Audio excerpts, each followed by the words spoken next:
And here we are speaking about the musical Hercules this week. Hey-ya. Hello. Yes. So I don't know how much I want to go into this before we properly kick off. But let me say the facts, because I can say those safely. It's at the Royal Drury Lane Theatre. Yes, Theatre Royal Drury Lane. One of the largest theatres in the West End and probably in the UK, or commercial theatres anyway. And did you know it is the oldest theatre in London? I know that it burnt down twice. Yeah. And there are rumours that there's a secret passageway between that and Parliament due to some Sully affairs. From where it currently is to Parliament? Well, I don't think it's moved, is it? No, I don't think so. No. That's an interesting tidbit I did not know. Well, it was the in thing for London theatres to burn down. To be honest with you, you weren't really a West End theatre unless you burnt down once. Yeah, that's very true. So there is that. Yes. But yes, in Theatre Royal Drury Lane, as Adrian said, is one of the biggest theatres in the West End. It is massive. And I have sat in the house, but I've stood on the stage as well, and it is huge. I believe you can fit the entirety of the Fortune Theatre, which is across the street, on its stage. Well, that was one of my other facts, but okay, you've taken that now. I'm sorry. But we'll go back into that later when I have some things to say about the choreography. Yeah, okay. Sounds good. Anyway, you are listening to A&O Review the Show. And this week we're talking about Hercules the musical. A&O Review the Show.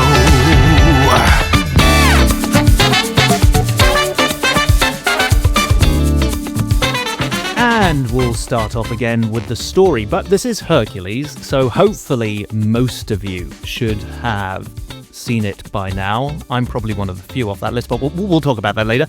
Yeah. So, hopefully I'm not spoiling anything, but just be aware there might be a few spoilers in here. Yep. So, Hercules the musical follows the story of the titular Hercules, the son of gods Zeus and Hera, who was turned mortal as a baby by the villainous Hades of the underworld in a plot to overthrow Mount Olympus. Growing up on Earth with superhuman strength but feeling like he doesn't belong, Hercules sets out to prove he can become a true hero and reclaim his place among the gods. His mother points him in the direction of Phil, a legendary trainer of heroes, with Hercules beginning to perform heroic deeds and quickly becoming famous across Greece. Along the way, he meets Meg, a sharp-tongued young woman, and the two form an unlikely bond. However, Meg is not quite what she seems, and as Hades continues scheming from the underworld, Hercules must face his greatest challenges yet to discover what being a hero really means. That's a very well done synopsis. Yes, thank you, ChatGPT. Thank you, ChatGPT. No, I did most of it before that rumor starts. It's all right.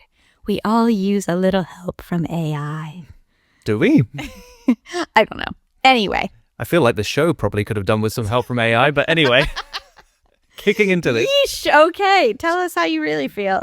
So our relationship with Hercules is actually quite a little bit different because obviously, well, this is a Disney musical and it's based off the Disney animation, the musical.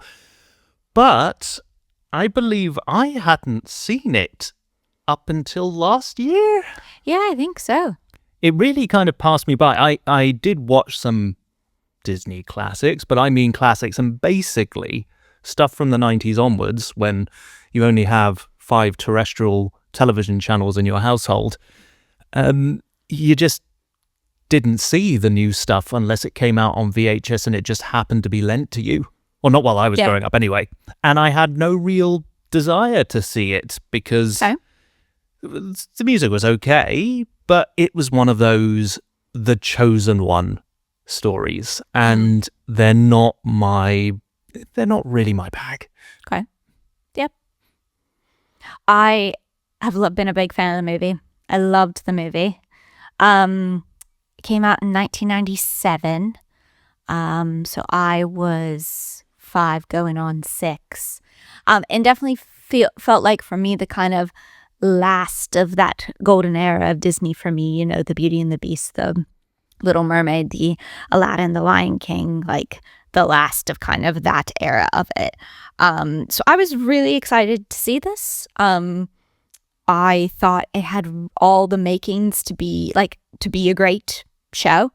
Like I loved it had good music, had a good story, it had Disney money behind it, great IP. And so it had, I think, all the ingredients initially to be a really cool thing. Well, as we learned with Doctor Who, having Disney money behind it doesn't necessarily make things better. Yeah. But it should have been. It should have. It definitely had a good innings to start with. Yes, from the producers who brought you The Lion King, and all of its kind of A show I still haven't seen. We might have to fix that. Yeah, my secondary school went and I couldn't afford to go. Oh. So that didn't happen. Well, maybe we'll look into that one. That might be a good one. Yeah, we'll get around to it one day. Yeah. But for that, which was such a kind of groundbreaking theatrical thing of its time, for the company that brought you that to bring you this. I mean, let's just say it was quite disappointing. Well, for me, the base story was obviously at a disadvantage to start with. Okay. It's no Aristocats. Let's just put it that way. Okay. Yeah. One of my favorite Disney musicals. But clearly when they were doing this stage show, they had a lot of money. They had a lot of talent, or they should have had a lot of talent. And there was a clear decision to be made here, which is effectively, do they stick close to the infamous animation?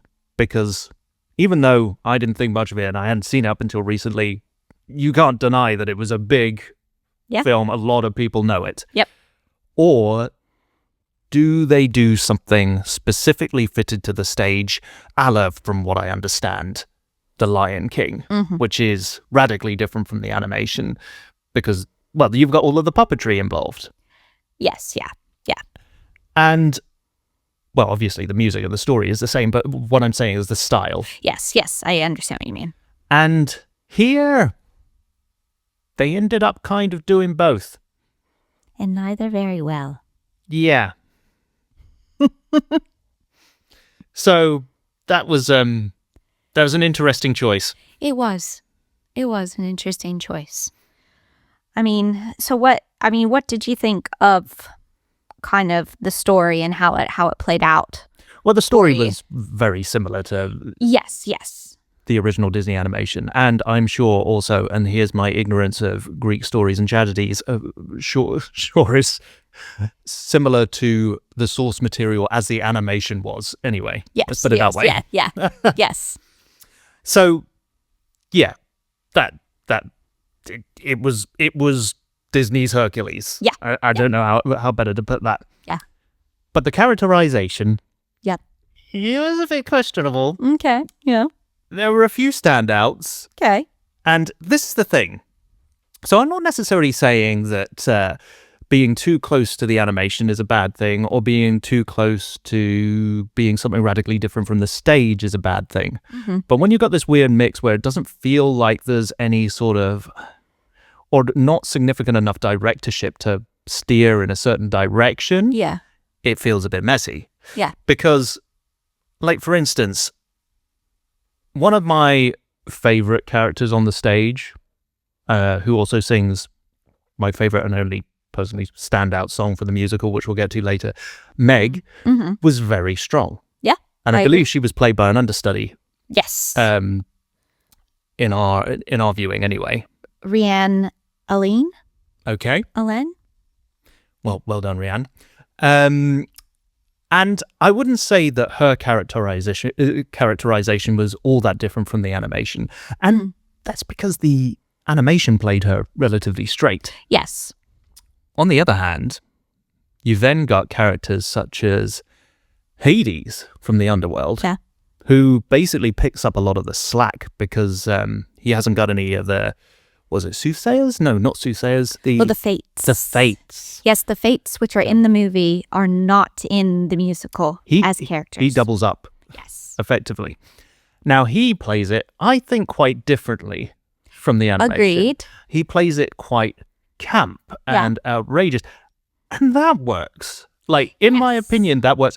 I think he could have played it harder and steered further into it, but it was an entertaining way to sort of play that character. Yes. But once again, you've got two sort of different ways of doing things. You've got Meg that's closer to the original source animation, and then you've got Hades that's quite a bit different but works on the stage, because let's face it, his character is a bit sort of, I don't know, almost pantomime-y camp. Yeah. He's that pantomime-y villain. Yeah. And he has to be when he has to fill that huge stage, the Drury Lane. Yeah. And then you've got characters like Phil, which it felt like a bit of a mess. Yeah, he did. And I hate saying that, but you have an animated animal character or a mythical animal character on... He's half man, half goat. Half man, half goat in the animation. That's always going to be tricky to start with. Yes. But it felt like we've got this character that's kind of halfway between that animated character, or at least sort of the sarcastic, like, I'm done with this kid style character, and halfway sort of singer Cisco from the early 2000s. I think it's the best way I can put it. Yeah. And I think either one of those could be made to work. Yeah. But there was some directing failure there that we kind of got this sort of weird hybrid, and it wasn't sure which way to play it. Yeah. I completely agree there. I think they kind of ruined Phil a little bit. And so then it didn't mean anything when then later on Phil has to help pick Hercules up and like rebuild his confidence back up. You know, it kind of meant less because we didn't really get him from the beginning. Well, I also didn't get the sense, and you do get this from the animation, so I did have this in my head, and I can kind of understand how we got there in the musical on the stage, but without the reference, I'm not sure I would have got it. But his sort of, I've done this tons of times before, and I'm out. Like, I don't want to do this anymore because it always ends real badly. Yeah. And then, obviously, he has a bit of success with Hercules, and in Act 2, he has this musical number where he's effectively kind of singing along the lines that he's back. But I like, without the reference, the source material, I'm not sure I would have understood why that song needed to be there. Yeah. There was still part of me that, even though I understood it, asked me, like, where I was asking, does this really need to be here? Yeah. Okay. But not an ideal fan. The character was played by an understudy, I think. Yes, he was. Have to bear in mind, we did see this on a Tuesday. I don't know whether that affects anything. We did. Cruz.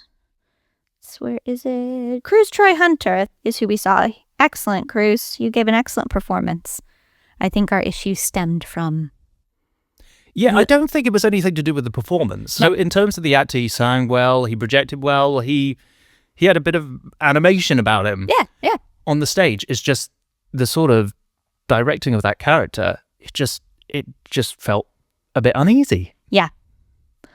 In terms of who you've discussed so far, I agree. Meg was great, and she was the best of them all. She was probably my favorite, and that number, which we'll get to, was probably one of my favorites.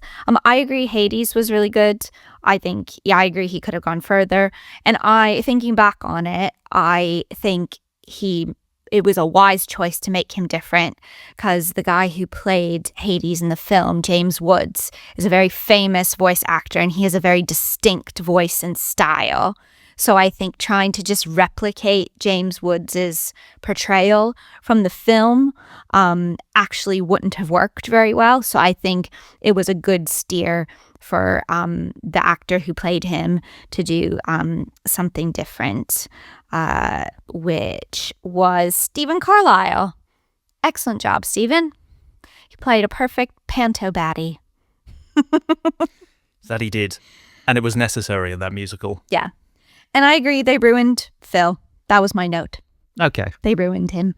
And we can't move on without talking about the titular Hercules. Yes. I mean, I have himself. other thoughts about other characters. Oh, do you want? No, you go into Hercules, and then we'll come to the others. Okay. I'm sorry, buddy. It's a really difficult character to play because obviously you're kind of somewhere between playing a little bit of a sad sack at times and also a, I don't know, cocky brat at others. But like, it just, the main character did not, like, I did not feel main character presence.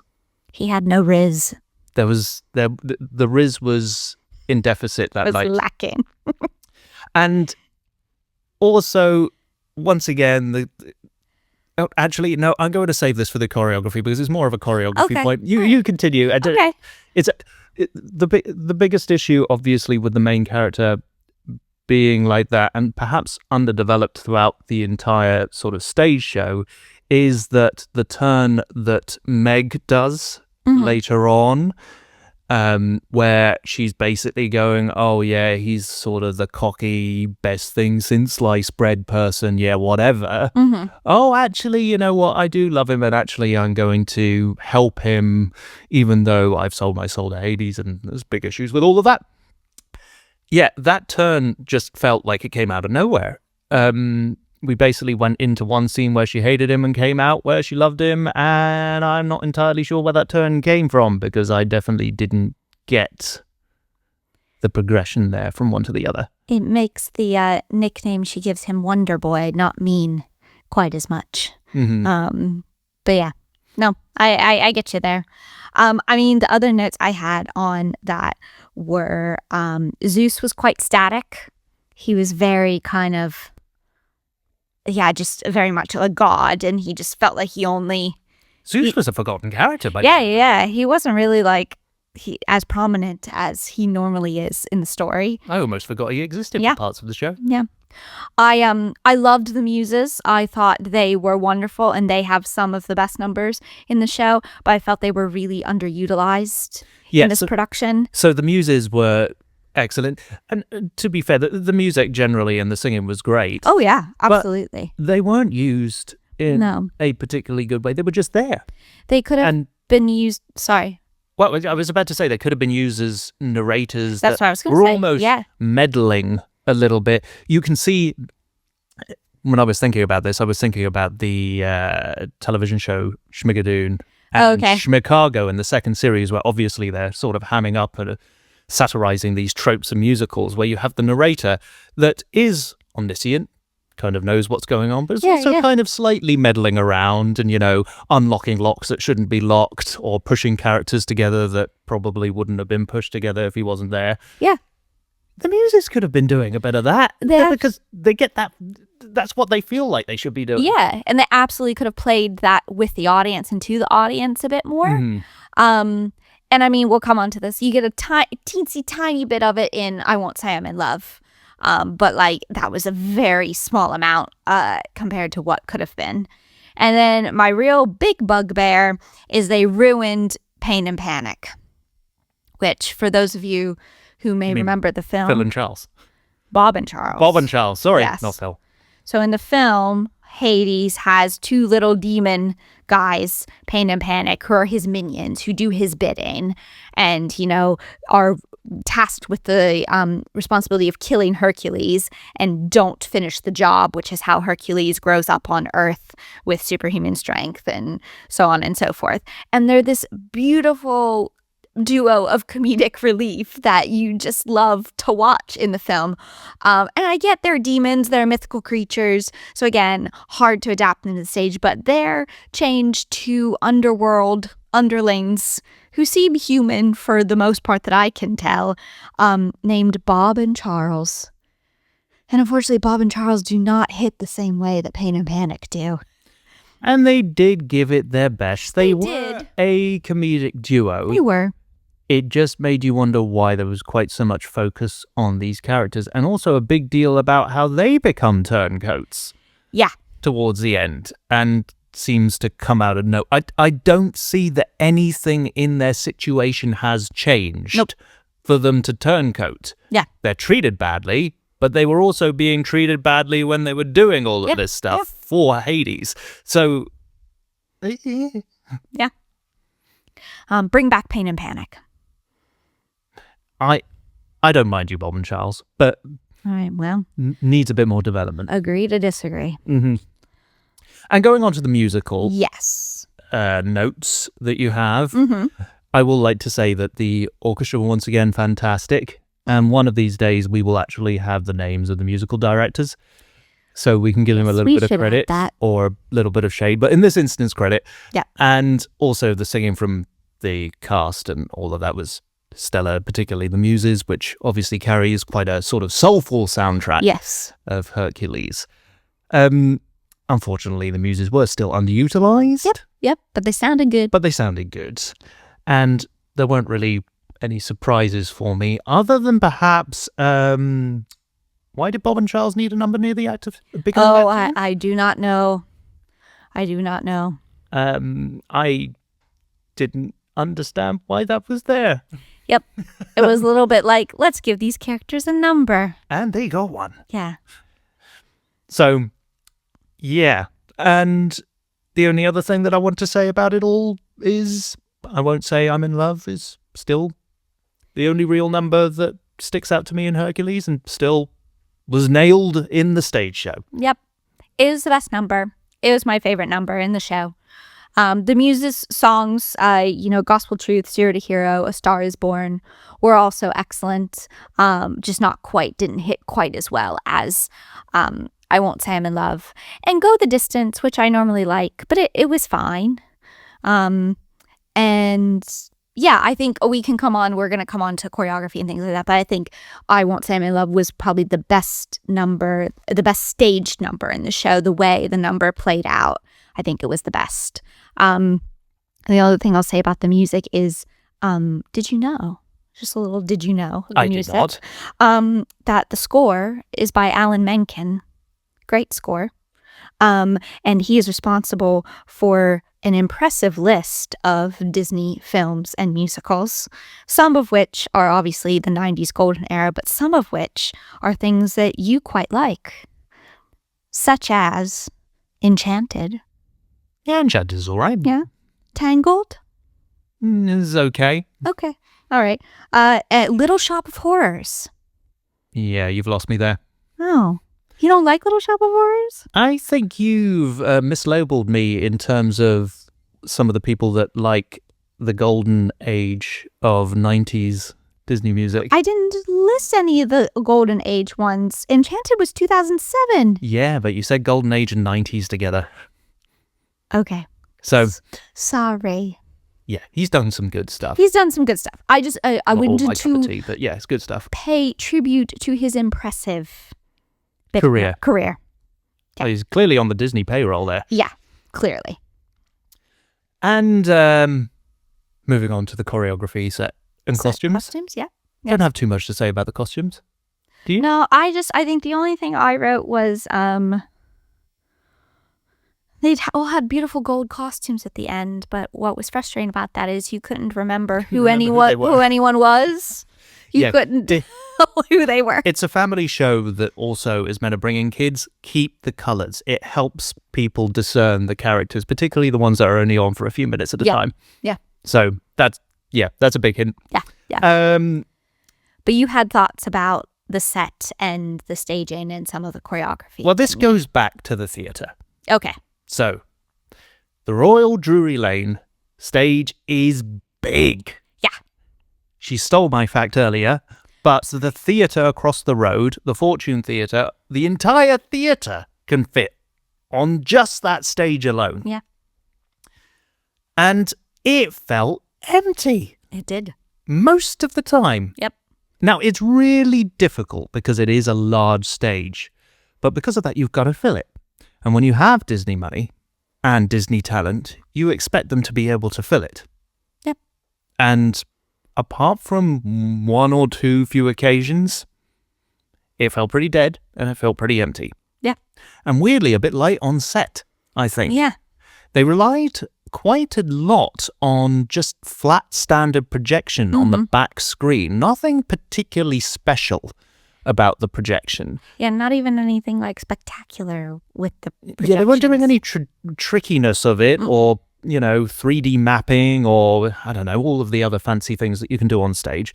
It was just plain projection where, I don't know, there was no pieces of set and they felt like they needed a bit of a backdrop. Yeah. And it really, really hit home on the moment, and I know you've got this down, but I have to say it anyway, where we're building up Hercules' strength and speed, and we have to demonstrate the speed. So they have him on this stage that's the size of another theatre. Slap bang in the middle, running on the spot. Yep. And all they have is him running on the spot and a projection in the background that's whizzing from left to right. And it looked... I've seen better things on GCSE. Lazy. It was not good. They did try and throw in a few side characters walking backwards, if you remember rightly. They did. Yeah, not ideal. I mean, in addition to that, there was the cart. Oh, yeah, so they were also trying to demonstrate his strength. And there were sparse demonstrations of Hercules' strength throughout the musical. It's obviously going to be a bit difficult because it's, live on stage, but you can do it, fly wires, and whatever, whatnot. In this instance, the first part of the show had him just bumping into things, which admittedly is a bit like the animation and breaking all sorts of pots. But trust me, when I say this, I can do that. I have done that. And I'm not particularly strong. I'm just sometimes very clumsy. Yeah. And so the one point where they actually demonstrate his strength, where he picks up this cart, and obviously we know in real life it's weightless, but he can demonstrate picking up this entire horse cart and holding it over his head. So you're like, wow, he does that without any effort whatsoever. And so does the villager next to him, who takes it off him and then walks it off the stage. Yeah, he just hands it to the villager and he just walks off like nothing happened. Why? What? That's just sheer laziness. How did that get through? I mean, that's probably a direction problem. It is a direction problem. It's very much a direction problem, but still. Yeah. Oh, man. Yeah. I've had my rant. You go. Okay. All right. I think before... do we want to talk about the puppets? Which obviously... Oh, you can take over the puppets. Okay. Especially considering it was your comments that now ring in my head. Okay. So at the end of the story, the kind of final battle, Hades is enacting his plan to kind of take over Mount Olympus and be the ruler of the gods instead of Zeus. And so to do that, he... awakens some of the titans and these creatures that are supposedly supposed to be able to beat the other gods. And so obviously this is something that's a little difficult to portray on stage and things like that. So they have this giant puppet that they bring out to demonstrate this, and kind of as if he's being controlled by Hades a little bit. So they have this puppet and they have several puppeteers. And so in order to make this puppet seem large, instead of it being one big puppet, they've broken it up into like 5 different pieces, or maybe 3. Sorry. There's a big head and 2 giant hands. And kind of how the fight scene goes is these giant hands basically slap the gods and Hercules and Meg and everyone around like a giant, slapping hand in the face. And there's not any real stage trickery to hide the fact that there are people just holding these giant hands. Nope, not at all. They're not really, I think they're dressed in dark clothing, but yeah, there's no other kind of trickery or really like incorporation of them into the surroundings. And then there's this giant head. And this head, this puppet is red in color, but has kind of yellowy gold eyes. And I leaned over to Adrian in this fight scene and I was like, this is the Green Goblin, but red. And I could not see anything else for the rest of the scene. Now, for the record, the Green Goblin from the Tobey Maguire Spider-Man films, that's green. But this was that version of that Green Goblin, but red, and in Hercules. And then, we couldn't unsee it. And all of a sudden, we were waiting for Spider-Man to come out somewhere. like. And I also don't know whether there was a director that was confused as to what to do with Green Goblin's head, because the person holding Green Goblin's head just decided, who was holding it on a pole, to just spin it 360 degrees. Spin it right around. Spin it right around. So yeah. So that wasn't great. That felt a little bit something like out of a GCSE drama project. And probably a little bit of intellectual property then. Yes. But I will. Yes, you're absolutely right. But I will end on a positive note, because I think one of my favorite bits in terms of set and scenery and staging and how it worked, I think the best bit, most impressive bit, was how they demonstrated the underworld and kind of souls going to the underworld. yes, and there were glimpses of good staging. Oh, there. yes. In that they kind of created what I can best describe as like a vortex with light, like a cone of light. Effectively used a strobe laser light to create a cone and then pump some dry ice into it to make it kind of was foggy. Yeah, and give it some shape. And then there was obviously some air coming from somewhere, I imagine, from the stage underneath. And so they had pieces of kind of sheer iridescent fabric that would be caught in the vortex and kind of float with this air as if it was a soul that was, had made its way to the underworld. And then was obviously used later on when certain characters face near death and their souls are kind of hanging in the balance within the vortex. That was probably the most impressive thing. And that, with a lack of the fates who in the film pull out people's life strings and cut them with scissors, Hades had bits on his costume that were these lifelines that he could roll out, from his clothing and cut, which I thought was a clever way of doing that and getting around that. So that was probably the best bit of stage trickery and kind of stage and, set design that I thought in the show. Which shows you they could have done it. Yeah, absolutely. But one does not make a show when you have a size stage such as the Drury Lane. Yeah. It's just... Yeah. So... Sorry, guys. Yeah. I really don't like being like this, but... No. Yeah. It's our first one of the year. We kind of were like, not sure I was a fan. I feel a little bit better knowing that it's Disney money. Yeah. So, guys, when I say guys, I mean you guys at Disney. Get your act together. Yeah. There was one guy in front of us that notably was having the time of his life. Oh, yeah. And there is, anyone that enjoys watching that sort of thing, the stories they love as kids, seeing it come alive on stage, good on you. Really good on you. But you just deserve better. You do. You really do deserve better. And that's not on you. No. I don't think it hasn't been on Broadway, but it was developed in America originally, and I think at Paper Mill Playhouse. And then it's obviously had a bit of redevelopment and has tried to have a run here. And like Adrian said, we saw several understudies that evening, all of which were brilliant. We did see it on a day where they had announced that the show is closing later on in the year. So yeah, that definitely is a bit of a morale hitter. And I can only imagine how difficult that is to be able to deal with whilst going on stage. Yeah. But to be fair to the performers, quite a lot of the issues with the show weren't necessarily down to the performers. No, they weren't. So what do you think? Would you go see it again? No. You? Yeah, no, I don't think so. I think I'd just watch the film again and live in that universe where where I'm comforted. Look, guys, you had an uphill struggle. Hercules is not my favorite story anyway. Yeah. But no, I couldn't even necessarily appreciate that as a piece of theatre. Yeah. We did have a conversation afterwards of what a good pantomime it would make. Oh, yeah. It has all the makings of a good pantomime. Yeah.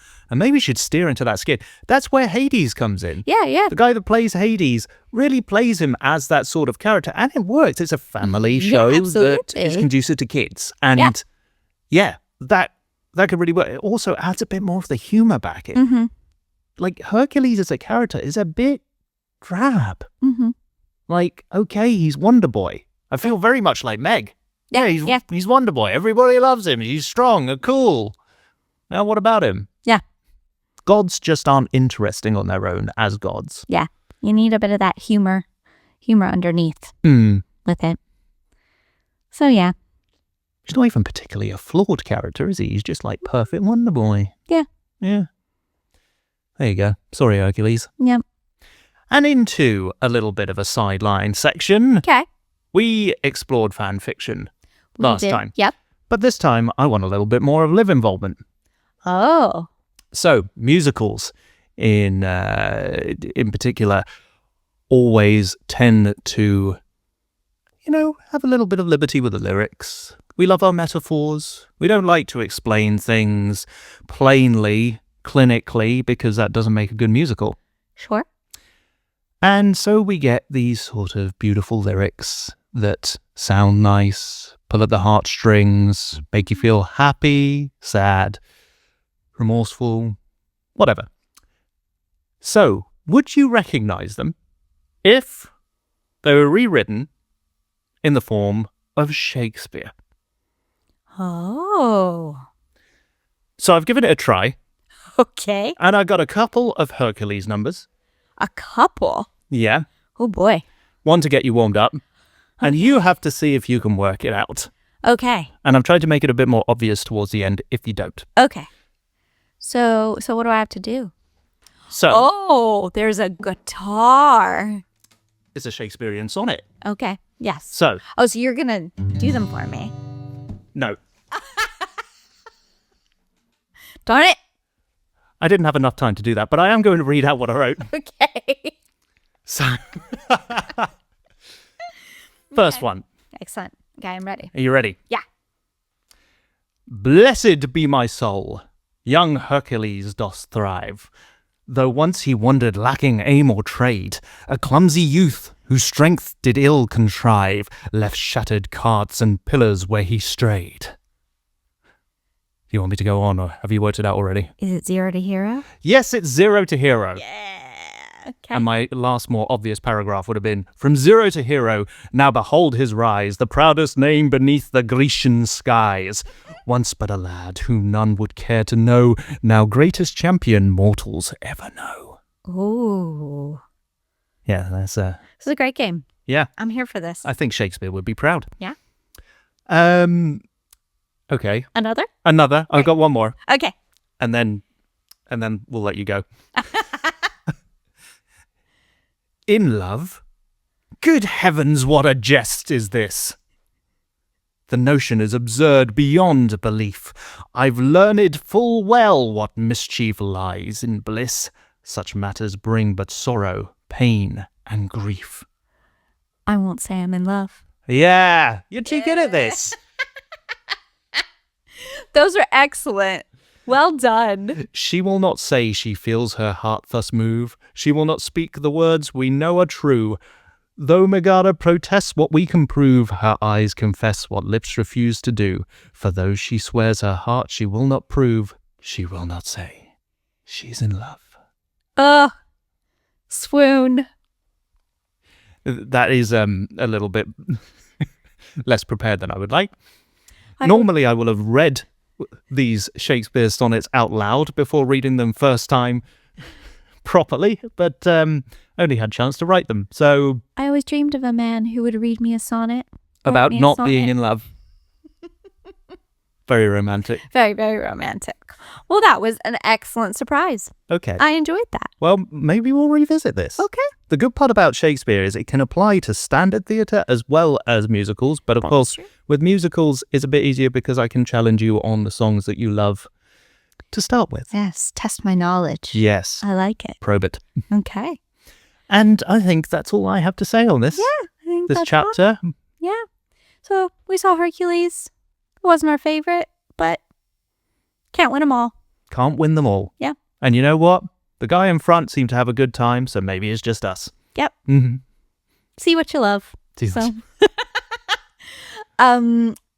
Hercules, the musical, is on at Theatre Royal Drury Lane, booking through the beginning of September if you'd like to catch it before it goes. Mm-hmm. Yeah. And it is a beautiful theatre. Yeah. It's worth a go to go and see inside the theatre. Absolutely. Yeah. Okay. And I think that's it from me. Yeah. It for me too. And we'll be back with another episode. Yes. I can't say for sure what it's going to be yet. Yeah. Oh. But live in surprise. nice little surprise for next time. Yeah. Cheerio. See ya.